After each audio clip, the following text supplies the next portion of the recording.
Pernah nggak lagi mimpi random terus kebangun dan mikir, jangan-jangan mimpi tadi tuh kode keras dari semesta.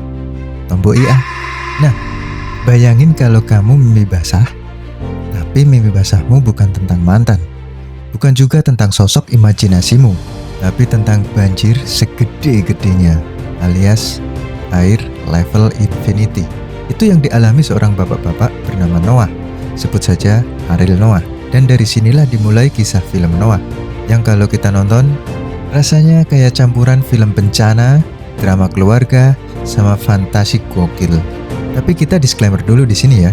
Ini harus kita sepakati dulu bagi yang mau lanjut videonya, bahwa di sini kita cuma menarasikan filmnya, kan mempermasalahkan misal ada kemiripan dengan kisah Nabi Nuh, tapi kok namanya beda, tapi kok nggak sesuai kisah dari basic cerita agama tertentu gitu ya misalnya. Clear, ini hanya narasi dari filmnya saja. Ketika ada yang merasa mirip dengan cerita apapun yang kalian ketahui sebelumnya, itu di luar konteks dari narasi ini, dan jadikan opini pribadi kalian saja. Atau bolehlah kalian share di kolom komentar aja. Oke? Sip, let's go, kita mulai.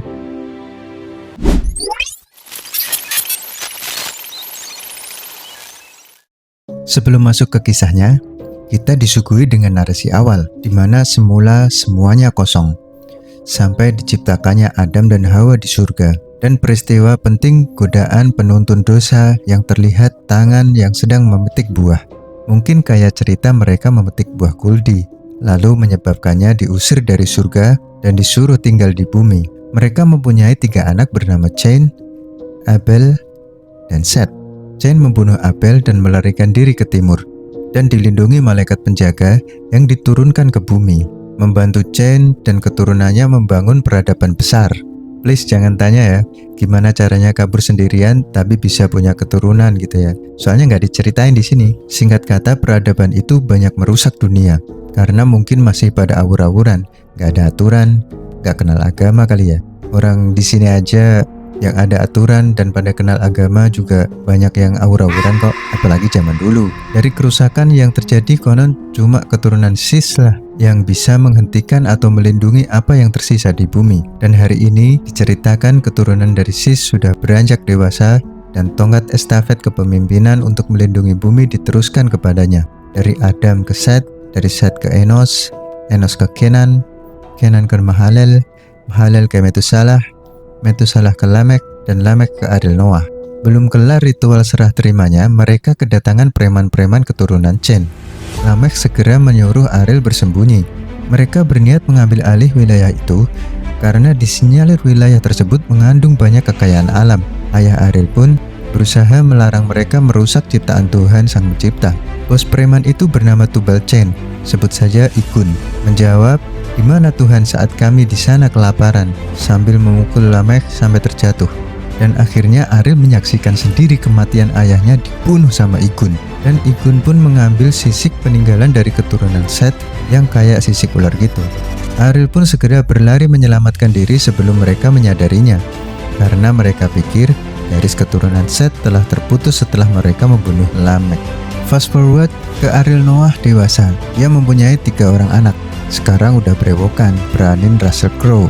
Hidupnya normal-normal aja, sampai suatu hari dia dapat mimpi gitu. Mimpinya bukan sekedar mimpi basah biasa, tapi banjir beneran. Air ada di mana-mana, bumi kayak ditenggelamkan. Singkatnya kayak spoiler kiamat gitulah ya.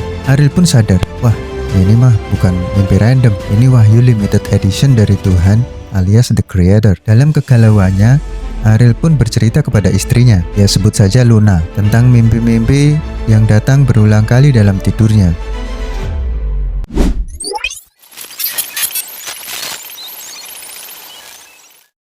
Ariel berniat mencari petunjuk dengan menemui kakeknya. Luna bertanya, apakah Ariel yakin kakeknya masih hidup? Ariel nggak yakin, tapi dia harus mencobanya. Dan ini adalah perjalanan panjang yang mungkin berbahaya, apalagi mereka membawa anak-anak. Tapi Ariel juga nggak mungkin meninggalkan mereka, karena saat itu belum ada damkar yang siap dimintai tolong apapun saat dibutuhkan. Mereka memutuskan untuk pergi bersama-sama. Setelah jauh melangkah, mereka melihat ada semacam kota di depan sana. Ariel memerintahkan untuk tidak terlalu dekat dengan kota, mending melipir gitu cari aman. Mereka sampai di tempat seperti bekas tambang batu bara milik pejabat dari giveaway gitu di sana. Banyak mayat tergeletak juga. Ariel pun mengecek apakah ada yang masih hidup. Tiba-tiba mereka mendengar jeritan. Ariel menyuruh mereka tetap waspada. Luna berlari mendekati arah suara dan dia menemukan seorang gadis kecil terluka parah. Luna menyeka lukanya dengan kain sambil bertanya siapa namanya. Gadis kecil itu menjawab namanya Ila. Sebut saja Lesti. Belum selesai mengobati lukanya, terlihat dari atas bukit segerombolan ormas bergerak ke arah mereka. Walaupun mereka bukan mewakili perusahaan atau terlihat seperti orang kaya, tetap saja mereka memutuskan untuk menghindari ormas itu. Dan Ariel pun menggendong Lesti untuk ikut berlari bersama mereka. Jalan satu-satunya adalah melewati lembah kematian. Di situ banyak raksasa batu malaikat penjaga yang tak akan membiarkan seorang manusia pun melewatinya. Ormas kemudian memutuskan untuk tidak lagi mengejarnya, karena mereka yakin Ariel dan rombongannya pasti mati terbunuh di sana. Baru menoleh sebentar, Ariel pun dipukul ke knockout oleh salah satu dari raksasa tersebut sampai pingsan. Raksasa terlihat menyeret tubuh Ariel menuju ke suatu tempat. Ariel pun siuman dan sudah berada di lembah bebatuan gitu guys. Banyak raksasa batu mendatangi Ariel. Ariel dan keluarganya pun panik, mau diapain kita ini? Mungkin mereka bertanya-tanya kayak gitu ya. Ariel mengatakan tujuan perjalanan mereka adalah mencari kakeknya, Methuselah. Raksasa itu sudah banyak membunuh manusia yang mereka anggap sebagai pengkhianat sang pencipta. Ariel pun menyela bahwa mereka utusannya. Tentu saja mereka nggak akan percaya kepada omongan manusia dan mengajak raksasa lain untuk membiarkan mereka mati membusuk di sana. Tiba-tiba malam harinya saat Ariel dan keluarganya hendak tidur, salah satu dari raksasa batu tadi datang menemui Ariel dan mengajaknya untuk mengikutinya. Mereka pun bergegas dan mengikuti raksasa batu tersebut. Sambil jalan, raksasa batu bercerita kalau mereka diciptakan untuk menakut-nakuti manusia agar tidak terjadi kerusakan yang lebih parah di bumi. Padahal di awal penciptaan mereka juga ada di surga. Dulu mereka ditugaskan mengawasi Adam dan Hawa sampai peristiwa dibuangnya mereka ke dunia. Para malaikat ini merasa kasihan pada Adam dan Hawa kala itu. Mereka diciptakan dari cahaya, bukan dari batu seperti penampakannya sekarang ini. Dan bumi tentu saja bukan tempat mereka, tapi mereka memilih untuk mencoba membantu manusia. Dan ketika mereka memutuskan untuk tidak mematuhi sang pencipta, inilah hukuman untuk mereka. Batu dan lumpur membelenggu cahaya para malaikat tersebut. Walaupun demikian, malaikat tetap mencoba untuk mengajarkan manusia tentang segala hal yang mereka tahu tentang sang pencipta. Dengan bantuan mereka lah manusia berkembang menjadi seperti saat ini. Tapi begitulah manusia. Mereka membalas apa yang telah diberikan malaikat dengan tulus, dengan kehancuran dan kekerasan. Hanya satu yang melindungi mereka saat itu, yaitu Methuselah, kakek dari Ariel. Di saat malaikat diburu dan sebagian besar dari mereka dibunuh, makanya banyak dari malaikat-malaikat itu yang udah gak percaya sama manusia. Apalagi pas Ariel bilang bahwa Ariel cucu Methuselah dan utusan dari sang pencipta. Mereka udah pada trauma gitu sama manusia. Tapi si malaikat yang satu ini seolah melihat sorot mata Adam di mata Ariel. Sorot mata yang sama seperti waktu mereka mengenal Adam dulu. Sorot mata dari seorang manusia yang akan dia bantu.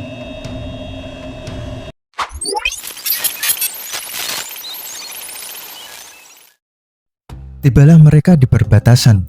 Mereka mendirikan tenda di sana dan Ariel bersama anak sulungnya Shem, sebut saja Bilar, berpamitan untuk melanjutkan perjalanan.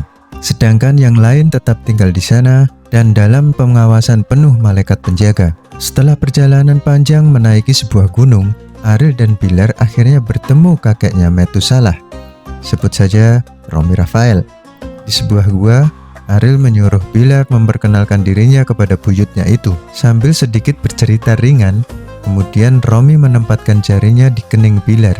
Bilar pun kehilangan kesadaran, seperti dihipnotis dan tertidur pulas.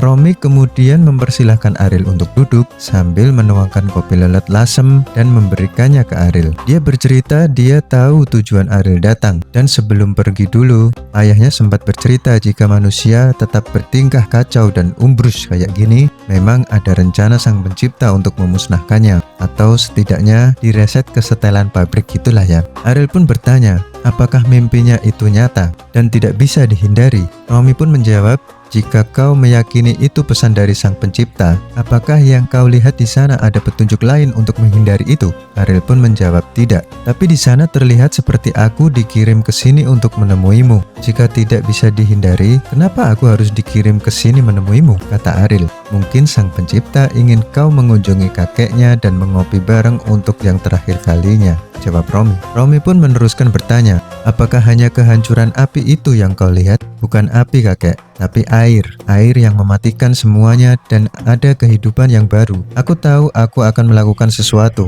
cuma saja aku belum melihatnya. Apa itu? Kata Ariel. Romi berkata, obat selalu terasa pahit. Lalu sambil melihat isi cangkirnya, Ariel tiba-tiba merasa ngantuk dan sempoyongan.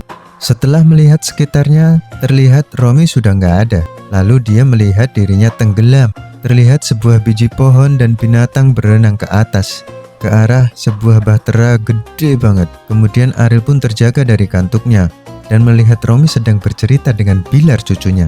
Ariel menceritakan tentang apa yang dilihatnya barusan. Dia melihat semuanya tenggelam dan bukan untuk memusnahkannya, tapi untuk memulainya kembali dari awal.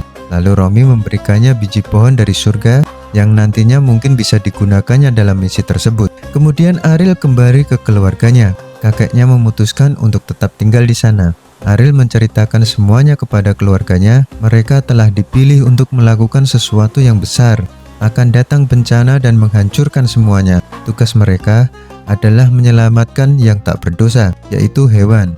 Sebelumnya mereka harus membangun bahtera yang cukup besar untuk menampung semua yang bisa diselamatkan. Kemudian Ariel menanamkan biji dari Romi tadi ke dalam tanah karena dia membutuhkan banyak kayu tentunya untuk membangun sebuah bahtera yang besar. Keesokan harinya, terlihat malaikat penjaga tadi diseret teman-temannya karena telah membantu manusia. Ariel mencoba untuk menghentikannya dan membujuk mereka untuk membantunya. Raksasa batu marah karena mereka merasa pernah membantu manusia, tapi berakhir bencana dengan kehilangan segala-galanya dan terbunuhnya sebagian dari mereka karena ulah manusia. Raksasa tak percaya lagi dengan manusia. Dia hendak menghantamkan bogem batu ke arah Ariel. Namun tiba-tiba sumber mata air muncul deras keluar dari celah tempat Ariel menanam biji pohon pemberian Romi semalam.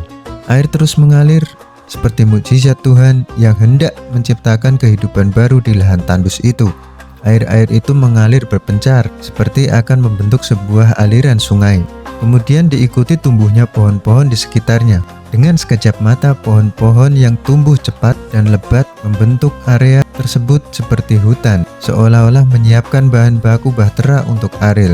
Air mengalir terus ke seluruh penjuru bumi, seolah mengisyaratkan pada semua hewan untuk mengikuti asal sumber dari mata air tersebut sebagai petunjuk jalan mereka. Pembangunan bahtera pun dimulai tentu saja dengan bantuan semua malaikat penjaga. Seiring berjalannya waktu, Lesti dan Bilar saling jatuh cinta. Ham, adiknya, sebut saja Nasar, terlihat iri atau cemburu setiap kali melihat Lesti dan Bilar bermesraan. Tiba-tiba, langit seperti dipenuhi dengan berbagai macam burung yang terbang ke arah bahtera. Jashab, anak ketiga Ariel, sebut saja Ruben, terlihat kagum dengan kedatangan burung-burung sebanyak itu. Dan burung-burung itu pun terlihat mulai memasuki bahtera. Terlihat Luna sedang menyiapkan sebuah ramuan. Ternyata ramuan tersebut dibuat untuk menidurkan hewan-hewan itu nantinya ketika bahtera sudah siap berlayar. Uji coba pada sebuah burung dan berhasil. Setelah semua masuk, ramuan tersebut disebarkan ke seluruh ruangan hewan dan mereka pun tertidur pulas walaupun tanpa bantuan Romi Rafael. Ariel menjelaskan kepada Ruben bahwa semuanya yang ada di sana berpasangan setiap jenisnya, sehingga nanti saat hari yang baru tiba, mereka akan menjadi beranak pinak dari setiap jenis hewan yang ada di sana. Nasar pun dari kejauhan mendengarkan penjelasan ayahnya itu. Dia lalu bertanya kepada ayahnya, burung berpasangan, ayah punya ibu, Bilar punya Lesti, bagaimana aku dengan Ruben? Ariel menjawab dengan tenang, tidakkah kau sudah menyaksikan bagaimana Sang Pencipta memberi kita hutan dalam sekejap mata untuk bahtera kita? Dan kau juga menyaksikan bagaimana burung-burung itu terbang ke sini, bukan? Lalu apa yang kau ragukan? Sang Pencipta akan selalu memberikan apa yang kita butuhkan. Obrolan pun terhenti karena teriakan Ruben yang melihat kloter berikutnya datang, yaitu kawanan ular, katak, serangga, dan lainnya.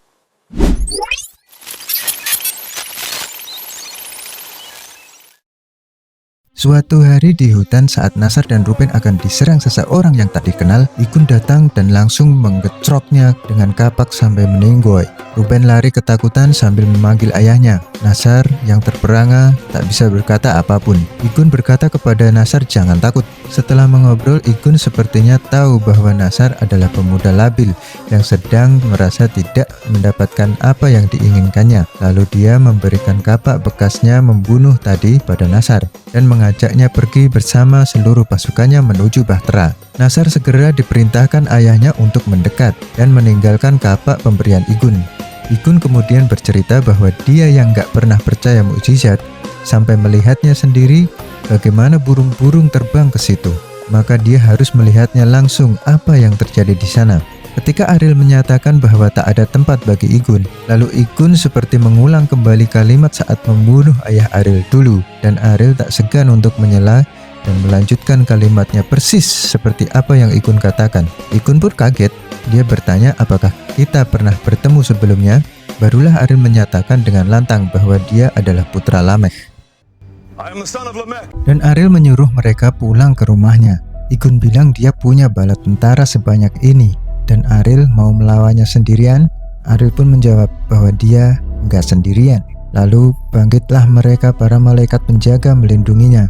Igun pun mundur, tapi tetap mengancam akan mendatangkan lebih banyak lagi pasukan. Dan dia sepertinya sudah mulai percaya mukjizat dan mulai memikirkan tentang banjir besar yang akan memusnahkan mereka.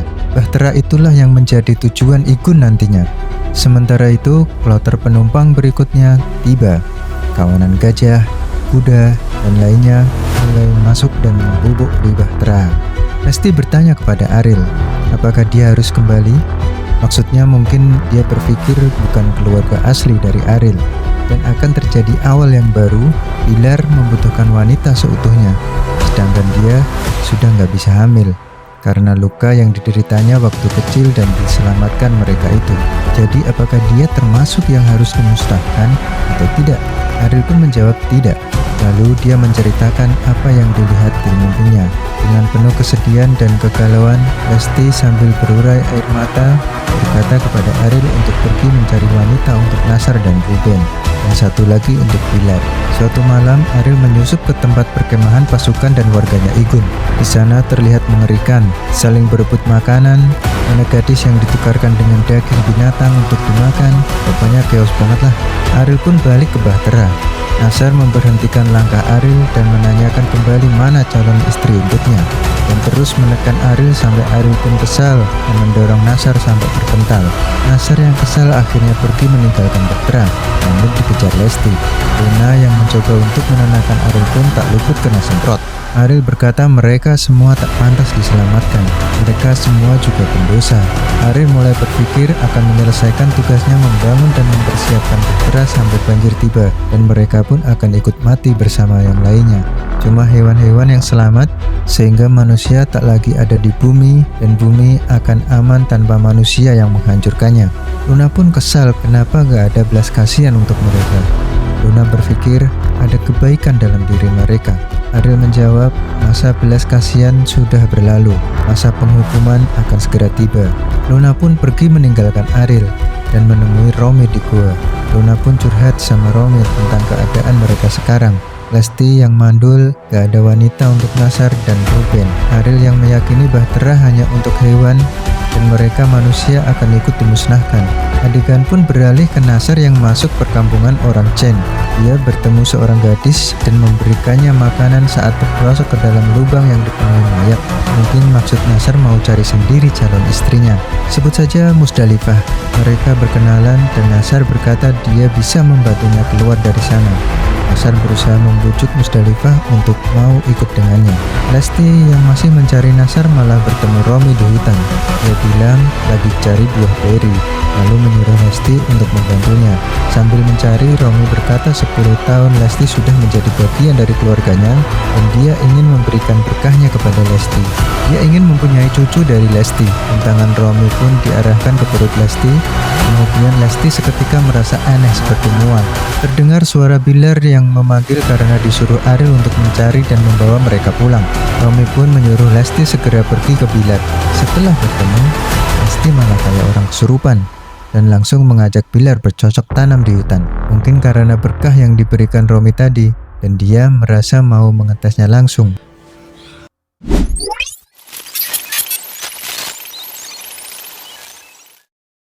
Mendung gelap menyelimuti bumi. Tetesan air hujan pertama mengenai wajah Ariel. Kemudian Igun pun mulai merasakannya.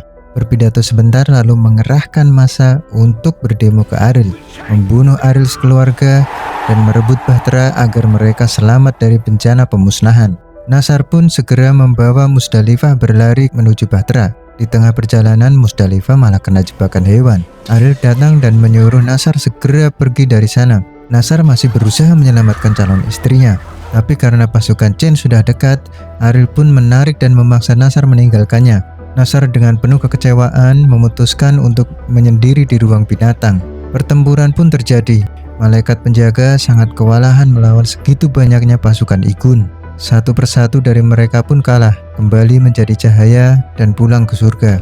Sampai saat malaikat terakhir kalah, pasukan Chen gak habis-habis. Masih banyak banget. Dan seketika air mancur alami muncrat dari tanah begitu derasnya. Di sisi yang lain, Igun sepertinya mencoba menyusup lewat pintu binatang, melubanginya dengan kapak dan berhasil masuk. Sebenarnya Nasar melihatnya, tapi mungkin karena lagi kecewa sama Ariel dan keluarganya, dia membiarkan Igun masuk dan masih bersembunyi. Banjir besar sudah terjadi. Orang-orang yang berada di pucuk gunung pun sudah tersapu gelombang besar. Ariel dan keluarganya berkumpul di sebuah ruangan. Ariel mulai menceritakan cerita yang turun-temurun diceritakan keluarganya dulu, yaitu tentang kisah Adam dan Hawa. Dan hari ini Ariel diberi tugas untuk menyelamatkan makhluknya dan menghapus penyebab rusaknya, yaitu manusia. Nanti setelah banjir surut dan reda, semua telah diatur Sang Pencipta. Jika waktunya tiba nanti, Lesti dan Bilar akan menguburkan Ariel dan Luna. Nasar dan Ruben akan menguburkan Lesti dan Bilar. Ruben akan menguburkan Nasar. Kemudian Ruben menjadi debu dari manusia terakhir di bumi. Ariel pun meminta maaf kepada Nasar soal gadis itu. Nasar masih kecewa dan memutuskan untuk pergi dari ruangan tersebut untuk kemudian menemui Igun.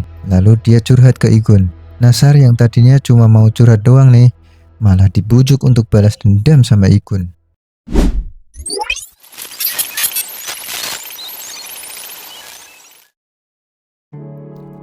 Suatu malam Lesti terbangun dari tidurnya.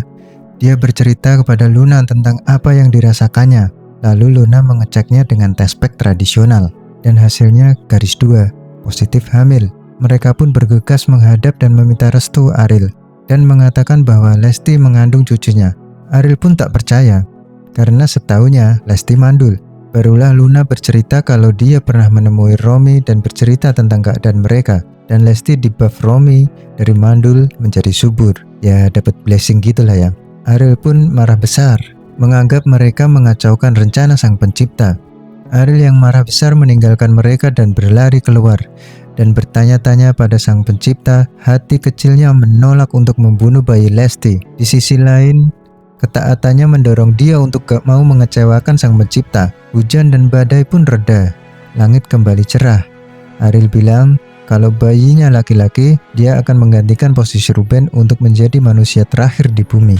Tapi kalau perempuan, dia harus mati. Mereka kaget. Bilar pun seolah tak percaya apa yang ayahnya barusan katakan. Di sisi lain, Igun sudah merasa pulih dan mengatakan pada Nasar bahwa inilah waktunya untuk balas dendam. Mereka menyusun rencana untuk membunuh Ariel. Tadinya Lesti dan Bilar mau kabur pakai kapal rakit kecil gitu, tapi ketahuan Ariel dan dia membakarnya. Lesti mengalami kontraksi pembukaan yang artinya bayinya sebentar lagi akan terlahir. Luna pun membawa Lesti masuk ke ruangan bersalin.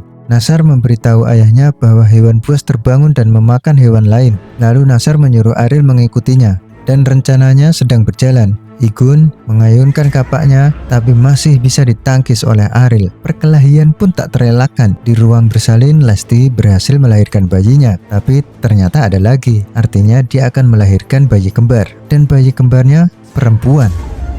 Tiba-tiba Bahtera terguncang hebat seperti waktu Titanic menabrak gunung es. Dan ternyata benar, menabrak karang besar yang artinya mungkin daratan sudah dekat. Ariel mendekati Igun, namun dari atas Bilar menghantam ayahnya dengan tombak. Ariel tersungkur, tapi Bilar dihajar Igun karena dia ingin tangannya sendiri yang membunuh Ariel. Ketika hendak membunuh Ariel, Nasar berlari dari belakang dan menusuk Igun dengan pisau.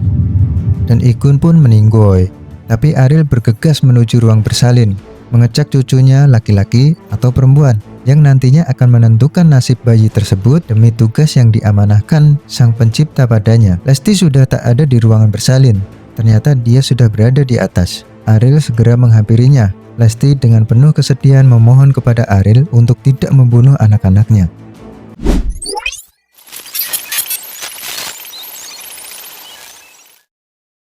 Luna menyusul juga ke atas, berharap suaminya berubah pikiran dan tidak membunuh cucunya. Ariel bilang kepada Lesti bahwa dia gak harus menyaksikan ini, tapi Lesti bersikeras untuk tetap menggendong kedua bayinya.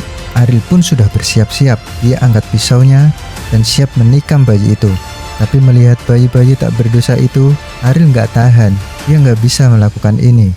Dia kemudian mencium cucunya dengan penuh kasih, lalu meninggalkan mereka dan melihat ke atas seolah berbicara pada Sang Pencipta bahwa dia tidak bisa melakukannya.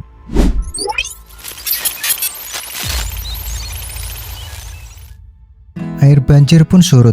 Bahtera mendarat di daratan baru. Ariel depresi berat, mabuk-mabukan pakai anggur, bikin anak-anak awkward lihat bapaknya tepar di mulut gua. Tapi lama-lama dia baikan sama keluarganya. Lesti bilang, kita bukan dikutuk, kita ini dipilih. Tugas kita untuk merawat bumi, bukan musnahin manusia. Tapi Nasar akhirnya memutuskan untuk minggat entah kemana. Film ditutup dengan pelangi, simbol harapan baru alias bumi direset, season baru dimulai. Dan mereka udah siap-siap nge-push bareng sampai Mythic Immortal. Tamat. Thank you semua. Sampai di sini cerita kali ini. Jangan lupa di like, komen, dan subscribe ya. Sampai jumpa lagi di video-video lainnya. Semoga kalian bahagia selalu. Bye-bye.